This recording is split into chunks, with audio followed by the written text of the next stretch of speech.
ધોરણ 12 વિજ્ઞાન પ્રવાહ B group MBBS BDS Ayurveda homeopathy સહિતના અભ્યાસક્રમોમાં પ્રવેશ માટે દેશ લેવલે નીટ પરીક્ષા યોજાય।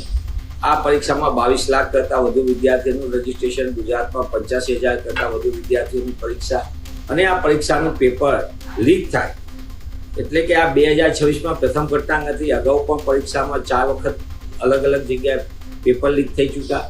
એટલે દેશના લાખો વિદ્યાર્થીઓના ભવિષ્ય સાથે સંપૂર્ણપણે ખિલવાડ થઈ ગયો છે। દેશની વિદ્યાર્થીઓ ભવિષ્યના તબીબ છે, ત્યારે આ રીતે ગેરરીતિ ગોલમાલના મોડેલ ઉપર રોક લાગવી જોઈએ।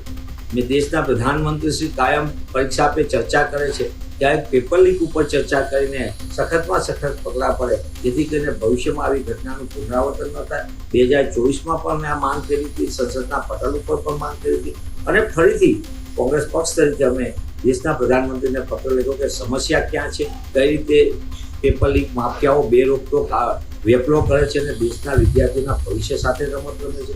એવા સંજોગોમાં પરીક્ષાની પદ્ધતિ ચુસ્ત થવી જોઈએ, સમગ્ર ઘટનાની તલસ્પર્શી તપાસ થવી જોઈએ સુપ્રીમ કોર્ટની નિગરાની નીચે। કારણ કે 2024માં પણ જે ચોરી કરાવનાર અથવા તો પેપર લીક માફિયાઓને શરણ આપનારા લોકો જ એ આની તપાસ સમિતિમાં હતા, એવો મારો સ્પષ્ટ આરોપ છે।